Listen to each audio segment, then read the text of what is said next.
You ask Tiger to calculate. This deals with linear inequalities with one unknown. The final result is q greater than -2. Let's solve it step by step.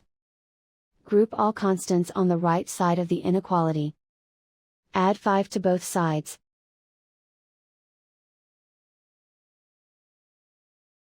Group like terms.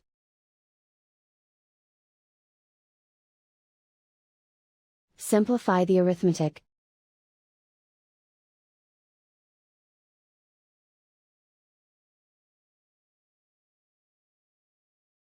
Convert the q into a positive number. Multiply both sides by -1. Whenever you multiply or divide by a negative, reverse the inequality sign.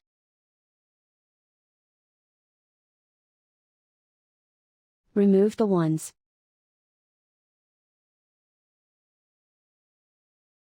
Simplify the arithmetic.